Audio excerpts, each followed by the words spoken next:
God bless you out there, global Christian friends across the globe, around the world, American people, public government. Many things you're going to hear that's going to sound incredible. That's because we serve an incredible God. And He reveals things to us that we need to know, should know, ought to know, and ought to understand. The last time we talked, God bless the American people and public out there, the American government. Last time we talked about the difference in what is found coming down from heaven and what is found coming down from God. And we talked about the one exception. And we call that the law of the ascension. And Jesus made it quite clear with that one exception.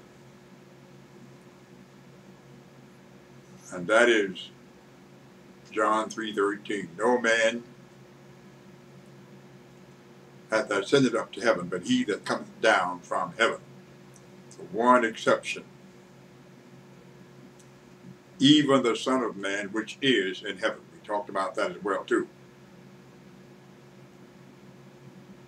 And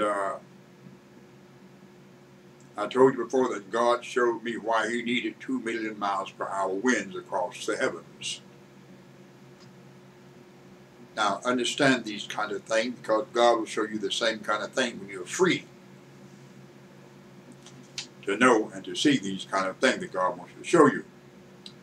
That's why we talked about having fun with God, because there's so much that you need to know, so much you need to understand that God wants to show. And I got to say something here for the moment while it's sitting on my mind and heart. One of the most incredible things I've heard was God saying, my people are destroyed because of their lack of knowledge. I don't understand that. I really don't understand that. And God said, I will place you on high above the nations of the world, and my blessing will overtake you. Now let me tell you something. God's blessings overtake us, and they overtake us early and in the right season.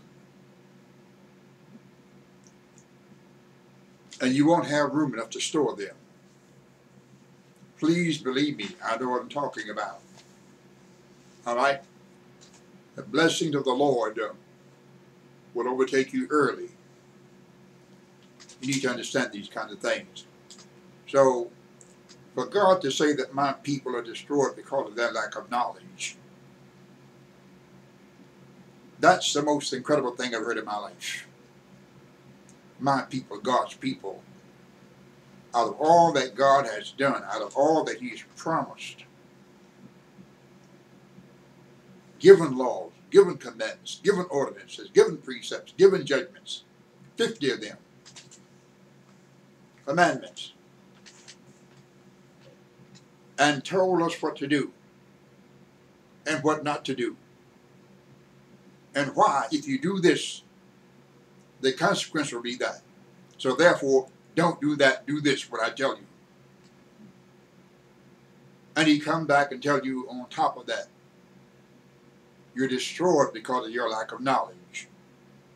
He gave you precepts. He gave you statutes. He gave you commandments. He gave those 50 judgments. And so much more. Laws. And do these and live, he said.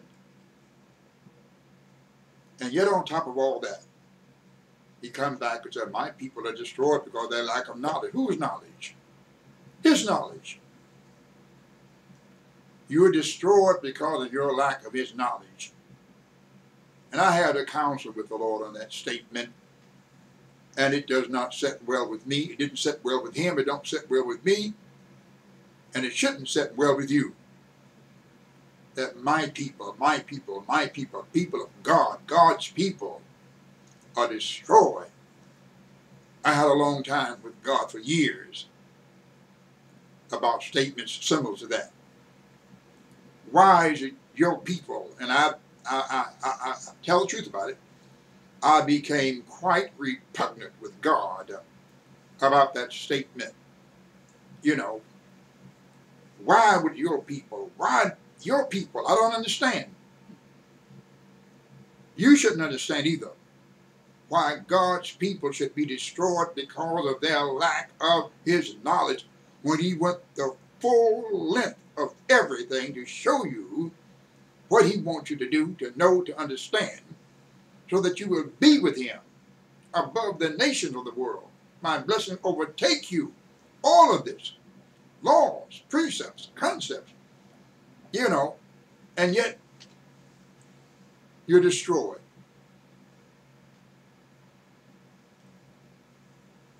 Finally, God, after years of me wrestling with that statement, God told me.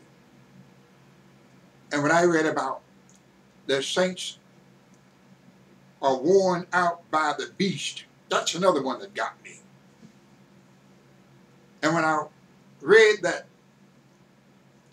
they encircled the camp of the saints and overcame them. See, these are kind of things that when you love the Lord, when you are in the Lord, these are the kind of things that you don't want to hear. But if you don't understand the Lord, look, behold, what does that mean? It means I give you lordship to do what? To exercise control as well as possession of power over the boundaries of the adversary. All right? And as Michael cast him out of heaven, you ought to cast him out of your heavenly life. Make that clear. As Michael cast him out of heaven, you ought to cast him out of your heavenly life, period. Stop the nonsense out there across the globe. Let him find some other place to hang out. Don't let him hang out in your church. Don't let him hang out at your house. Don't let him hang out in your ministry. Let him find some other place to hang out at. You get me all riled up here, and I'm trying to get into what the Lord wants you to know. But I'm going to come right back here shortly. God bless you, global Christian friends, and the American people in government, pastors,